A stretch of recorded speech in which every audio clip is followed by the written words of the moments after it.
Halo guys, saya Istamar Satrio Wiboworoni dari kelompok Hukum Lingkungan akan membahas mengenai isu di kawasan Pantai Kola. Baik, yang rekam adalah Hadista Al-Khalifi dan lanjut ke rekan saya yang lain. Halo, perkenalkan nama saya Rizka Ulian Berseri Putri Maharani dan selanjutnya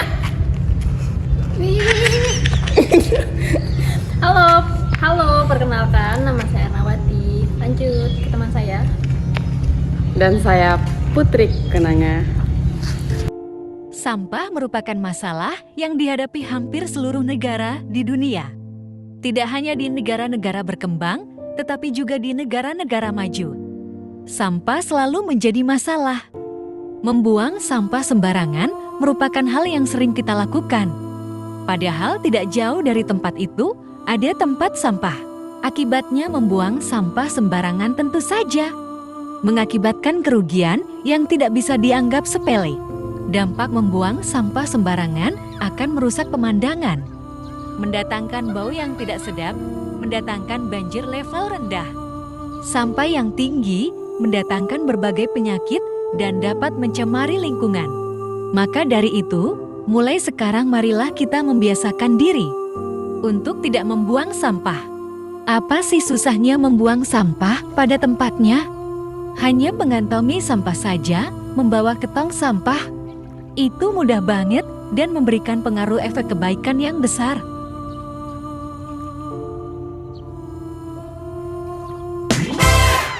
Baik, Assalamualaikum warahmatullahi wabarakatuh. Saya Istamar. Di sini kami dari kelompok Case Method Lingkungan akan membahas mengenai pencemaran sampah yang ada di kawasan pantai.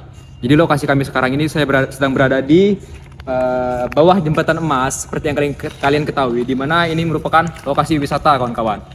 Jadi yang saya pijak sekarang adalah kawasan yang udah tercemar banyak sampah karena aktivitas dari masyarakat setempat.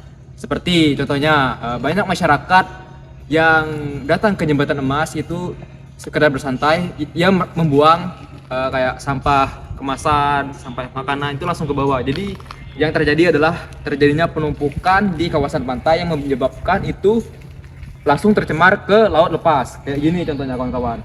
Nah, banyak apa dampak yang terjadi dari hal tersebut? Hal tersebut mengakibatkan di mana banyak biota laut dan flora fauna yang ada di sini itu menjadi terancam kehidupannya. Jadi ekosistem yang terjadi itu tidak stabil ya kawan-kawan. Jadi mungkin regulasi antara DLH dengan kawasan setempat ini perlu dipertimbangkan kawan-kawan, karena melihat situasi yang ada di sini sangat disayangkan karena ini merupakan lokasi wisata ya kawan-kawan. Jadi di sini kami sebagai mahasiswa hukum akan membahas mengenai lebih lanjut antara peraturan yang ada di mengenai sampah terhadap kawasan pantai itu dipertimbangkan. Mungkin lebih lanjut lagi akan dibahas oleh rekan saya. Mungkin begitu, terima kasih.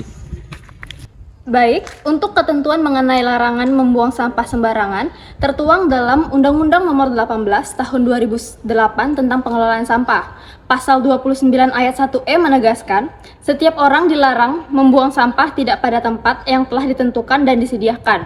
Membuang sampah tidak pada tempat yang telah tentukan ini termasuk ke jalan, saluran sungai atau tempat lainnya yang bukan ditujukan untuk pembuangan sampah. Menurut Undang-Undang Nomor 18 Tahun 2008, sampah yang telah dikumpulkan harus dikumpulkan ke tempat penampungan sementara atau tempat pengelolaan sampah terpadu. Nah, untuk hal pembuangan sampah ke laut akan dilanjutkan oleh rekan saya. Pengelolaan kapal wajib melaksanakan Peraturan Menteri Perhubungan Nomor 2009 Tahun 2014 tentang pencegahan pencemaran lingkungan maritim.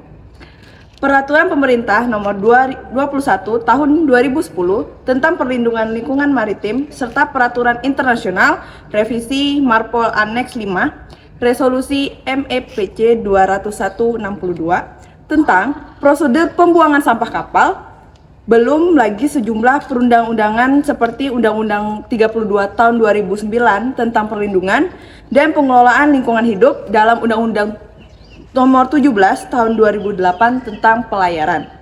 Dan sepengetahuan kami, selama ini belum ada proses hukum bagi kapal yang membuang sampah di laut. Baiklah, setelah regulasi yang disampaikan oleh teman kami, adapun upaya untuk pembersihan sampah di pantai, walaupun sampai saat ini pemerintah Indonesia belum efektif dan efisien untuk melakukan beberapa cara dan telah dicoba untuk penanggulangan sampah tersebut. Namun tetap saja volume sampah di laut Indonesia itu semakin meningkat.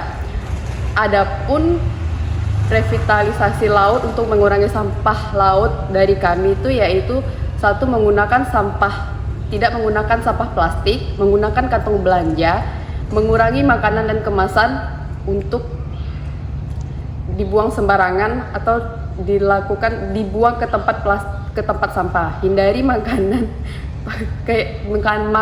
atau tempat makanan yang dipakai sekali dan melakukan bersih-bersih di pantai oleh masyarakat.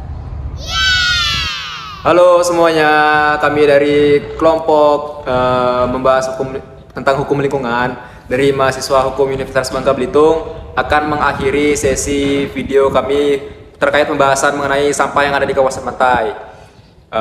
Mungkin boleh dari kalian bentuk support, yaitu boleh subscribe, di like juga dan di komen juga. Itu sangat berarti karena kami ingin membeli motor Mio kredit bekas, boleh COD, boleh hubungi nomor di bawah ini ya guys ya. Thank you. Sekian dari kami, terima kasih. Tutup.